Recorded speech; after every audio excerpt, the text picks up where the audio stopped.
Good morning, everybody. Great to, see all of you.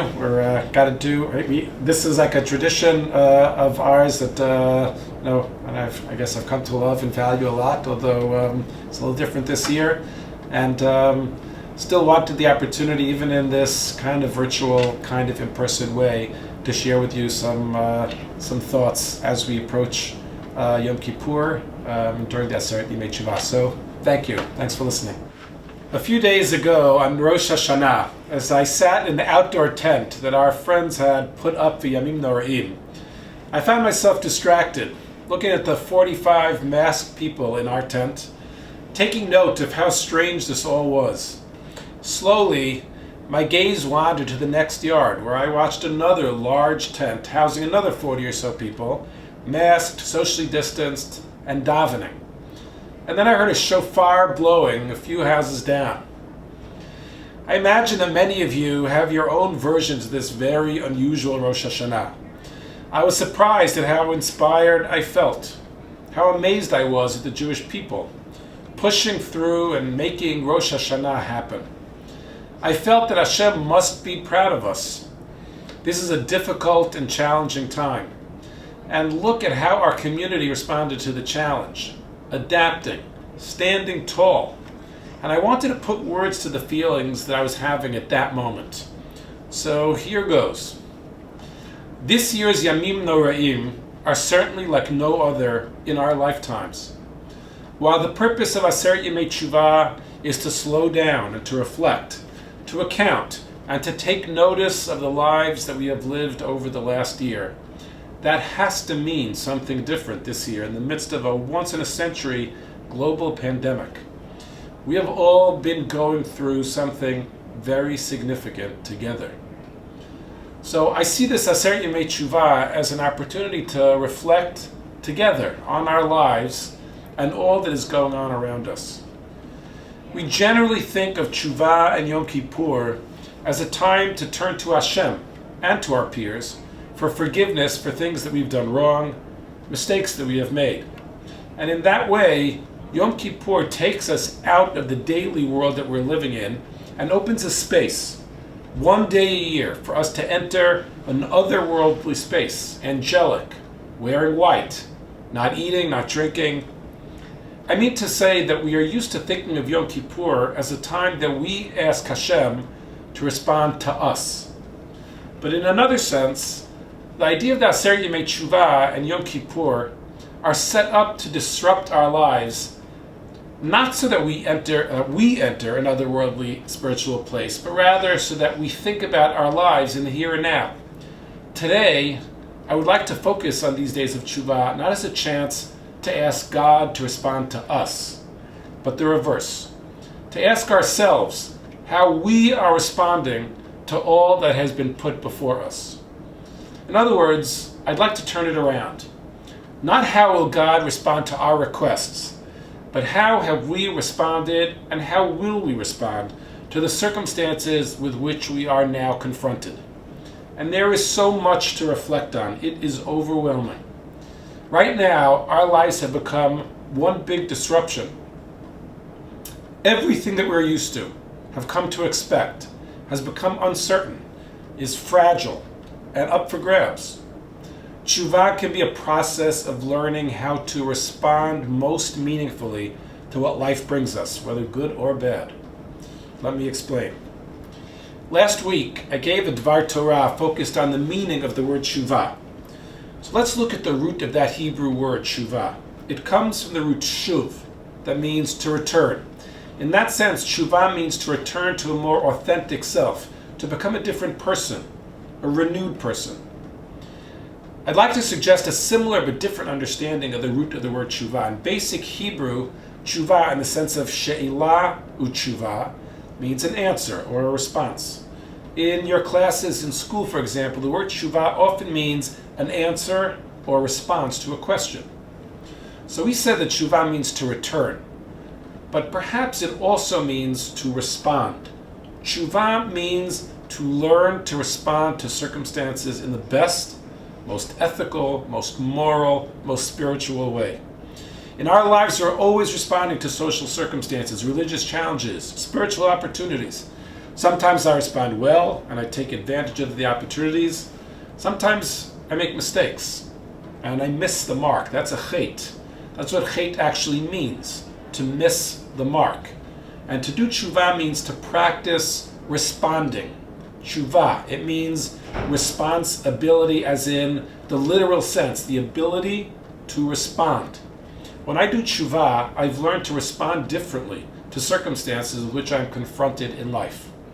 And so I'd like to talk about chuva and to invite us all to think together about how we as individuals inside are responding to the challenges of the pandemic in a personal way. In other words, how are we doing chuva to this pandemic?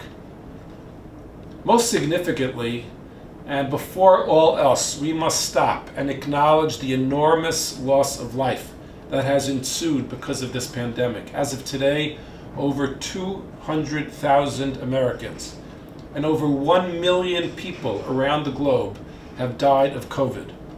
These numbers are staggering, and we are bracing for a second wave this fall. How do we respond when we hear that? It's tragic. And I imagine that it has probably affected some of us differently than others. Some of us may have close relatives or friends who suffered or died, while for others, the pain might feel further away. And at some point, perhaps we've heard it so much that we just stop paying attention. The numbers are so overwhelming that we can't take it in anymore. But we cannot become hardened to those realities. We can't get used to people dying. How should we respond as the days and the months go by? So we've done our collective best here to be optimistic and positive, to return to school, to be hopeful, to get back to learning and to friends, to be happy. And you've been great, and it is right. Both feelings, the sense of tragedy and the positivity, are important, however. And we need to hold on to two very different feelings at the same time. To feel saddened by the scope of the tragedy, not to forget that. And at the same time to be positive and hopeful and optimistic. Actually, these two feelings, understanding the tragedy of it and also feeling optimistic and positive, might not be in contradiction. Optimism and positivity might actually be the best response to crisis or tragedy. I'd like to introduce you to Dr. Viktor Frankl. Some of you might have heard of him. He was born in 1905 and died in 1997. He was a very important psychologist in Vienna, a Jew and a Holocaust survivor. His experience as a Holocaust survivor deeply shaped his work as a psychologist. And I want to share with you a brief description of an aspect of his life just for you to get to know him a bit.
In his most famous book, A Man's Search for Meaning, Dr. Frankl writes, I'm quoting, "I speak of a tragic optimism, that is, an optimism in the face of tragedy and in view of the human potential which at its best always allows for turning suffering into human achievement and accomplishment and deriving from life's transitoriness an incentive to take responsible action."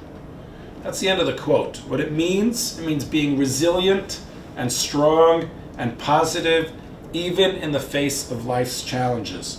That is what Dr. Frankl took from his experience as a survivor. That resilience, that strength and determination is important when we consider the broad global impact of all of this. So that's actually the first kind of chuva, of response, chuva, that I want to raise today, that of tragic optimism. There can be days where you feel like everything is sad, or people seem to always be worried, or all I want is to sleep over at my friend's house. Why can't I just have a normal teenage day? Or I miss giving my grandparent a hug. Tragic optimism means to accept that the reality that is presented to me is beyond my control, but my response to it is in my control, and I can be optimistic and act with a sense of hope. But I would like, during these days of tshuva, to bring this even closer to our personal daily lives. Our routines have changed pretty dramatically because of all of this. Have our attitudes also changed? How are we on an individual and personal level responding to all of this? Aside from the social distancing and the mask wearing, do we think differently about our lives, our goals, the world? I was thinking about my own responses over these past 6 months. Ways in which I have changed in attitude, to what degree those changes have stuck, and what can I do to make sure to hold on to them. And I'd like to share with you some of my own experience through a reading of the Rambam in Hilchot Ta'aniyot, the laws of fasts. The Rambam writes in Hilchot Ta'aniyot that when a community is struck with disaster, famine, plague, or drought, there is a biblical obligation, a unique mitzvah deoraita, to daven during what he calls an Eit Tzara, a time of crisis. He then says that doing so is midarkei hatshuva. It is an element of the tshuva process to do so. What does responding to a plague have to do with tshuva? I'm supposed to do tshuva when I do an aveira, when I sin. If a pandemic strikes, does that mean that I must do tshuva? What have I done that requires tshuva? And then the Rambam continues. One who does not cry out during times of crisis, but rather says, it's just minhag ha'olam, it's nature doing its thing.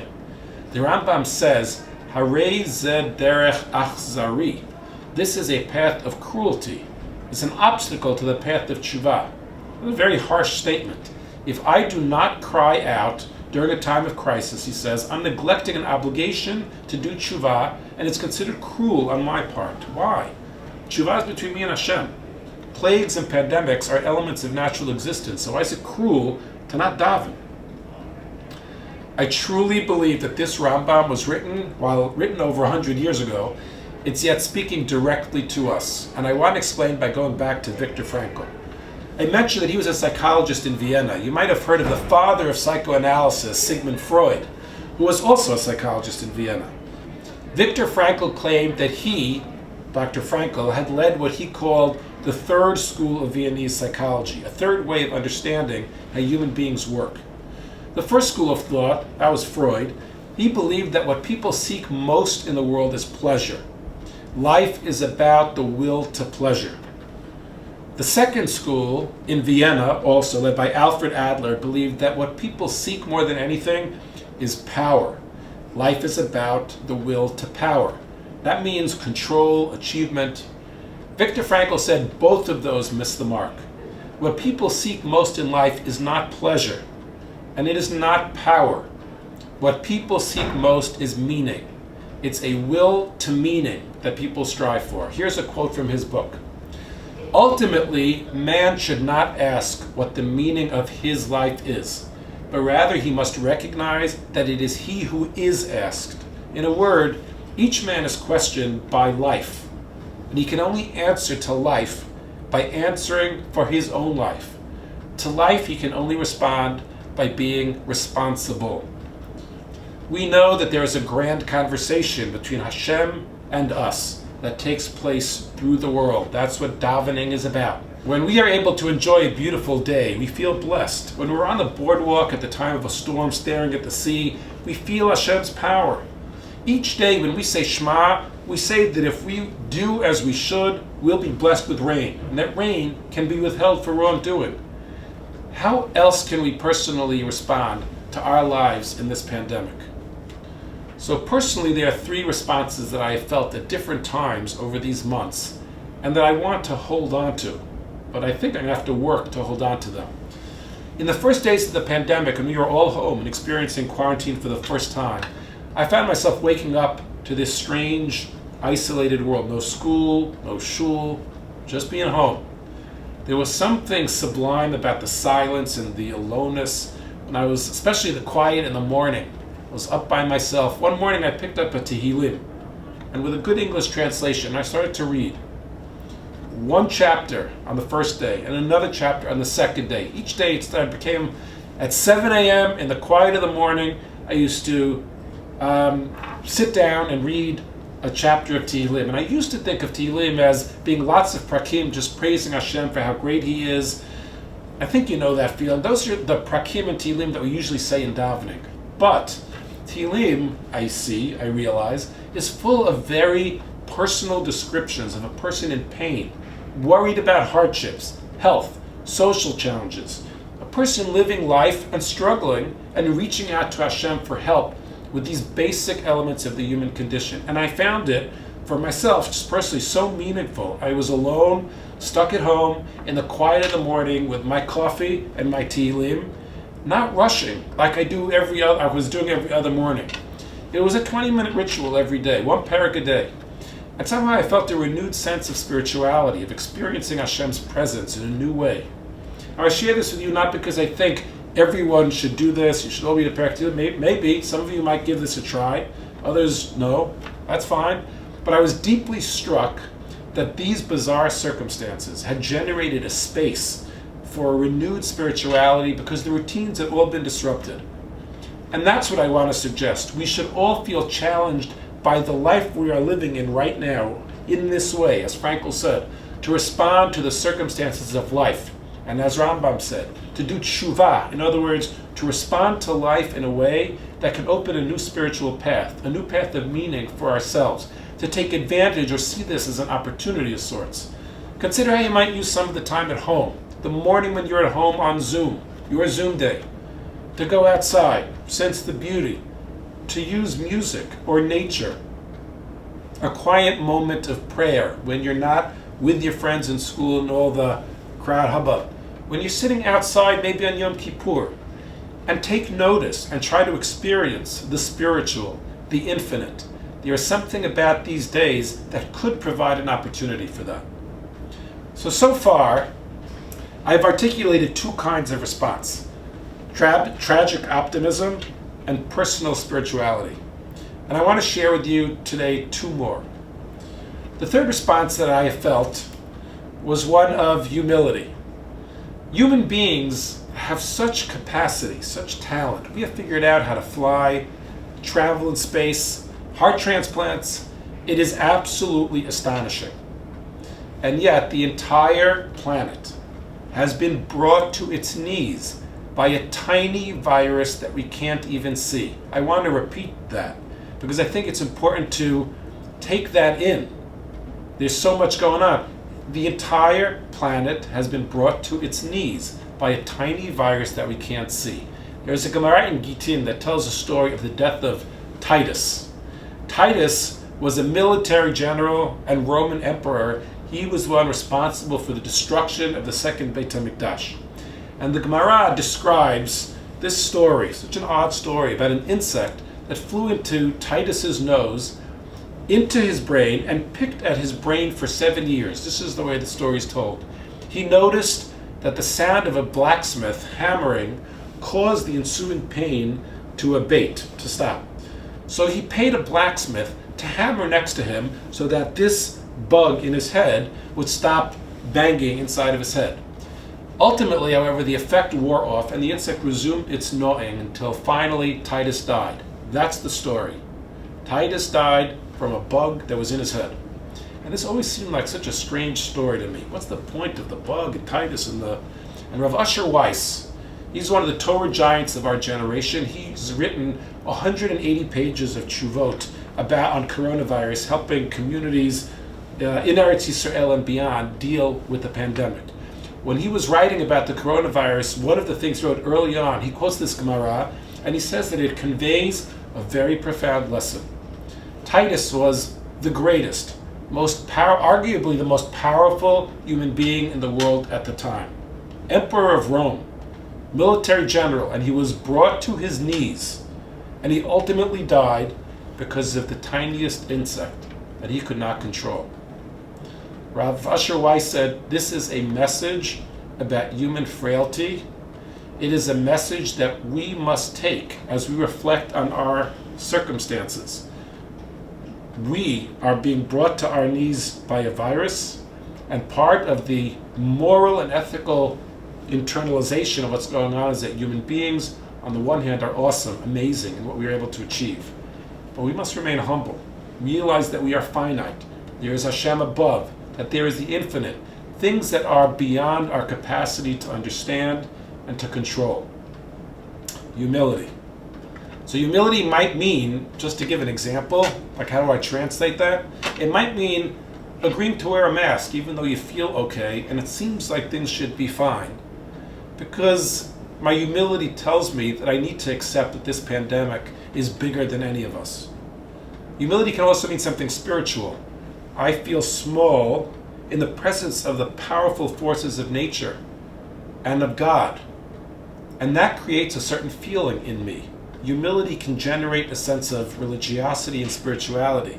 Humility can mean accepting that the human mind is just not able to understand the why of everything that happens. So that's my third. I just want to sum up for a second. Sum up so far. We've been talking about chuva as response, an answer, responding to circumstance. I've shared so far 3 attitudinal responses to the pandemic during these days of chuva. Tragic optimism, renewed spirituality, and humility. And finally, I want to talk about human connection and love. I have 4 kids, Baruch Hashem. They are all young adults, college age and older, and at that stage of life, kids are out of the house generally, doing their thing. And the following, same thing might have been true in a bunch of your homes. Our kids were all home from beginning of March for 4 months until they started to kind of get out a little bit more. And the 6 of us, my wife and I and my 4 kids, hunkered down and stayed inside, and we were there together for those months. It was such a special silver lining to all of this. And it was a joy that we could share the time together and actually enjoy each other's company. It felt like a gift. And I actually also felt, and this you have to decide if you're going to interpret it this way, but I felt like the world, Hashem, was telling us that we should remember not to be so consumed with our lives that we forget how important we are to each other. And that was part of what was gained, what we realized, pay attention to the importance of connection. That keeps us going. And what it took, that was family, what it took to keep the connection of our community during those months in the spring. The way that you all connected via Zoom, the Tishes, Purim, Havdalah, whatever opportunities you could find to be together virtually. It was such a human drive to be able to establish those connections, and then being back in school now, you see how important it is to our existence. All of that was such a powerful response to the circumstances, to keep ourselves connected, to show how valuable family, the people we love, our friends, are for our lives. So there it is. The 4 responses that stand out for me as I reflect on this time, for my family, for our community, and for the world. Tragic optimism, renewed spirituality, humility, and human connection. When we are intentional about how we respond, we are being responsible. That is what the word responsibility means. The ability to respond in the strongest, most meaningful, and most powerful way. I remind you that our theme of the year is Achrayut, responsibility. And it comes from the root word acher, achrayut from acher, meaning the other. When we take responsibility, we respond to the needs of others, to what the situation and the circumstances demand, what Hashem wants from us. We respond in ways that help, that strengthen, that make the world a better and more spiritual place. During these days of chuva, of response, we must answer the call, respond to the challenges that life has presented to us. And this is what the Rambam teaches. Actually, the Rambam says, he asks at some point in Hilchot Tshuva, what is tshuva gemura? What is an example of a complete tshuva? We have this whole process, but what is a complete tshuva? And he writes that tshuva gemura is when one is in the exact same circumstance as in the past, but the last time the person made a mistake, and this time in the same situation the person makes the better decision. Last time I erred, this time I responded well. And the Rambam vividly depicts the scene of being in the same place, same circumstance, being sexually tempted by something. The last time the person failed, this time responded differently, responding more strongly than in the past. That is complete tshuva. I quote this to say that the Rambam actually is saying that tshuva means to respond well. And in this sense, doing tshuva means training ourselves to respond, to be responsible, to find meaning in the way that we respond to what and whom surrounds us. So as we approach this Yom Kippur, we ask Hashem. We have a lot to ask of Hashem right now. We ask Hashem. I encourage all of you, as you are in shul and sitting in shul in Yom Kippur, and even in Erev Yom Kippur, to get into that mode, to ask Hashem to bless us with the wisdom to respond as best as we possibly can, to be able to support each other and care for each other, and that Hashem should bless us with good health, with redemption, with a return to normalcy, and with the opportunity to feel His presence. May we be blessed with a Shnat Chaim V'Shalom and a Gemar Chatima Tova.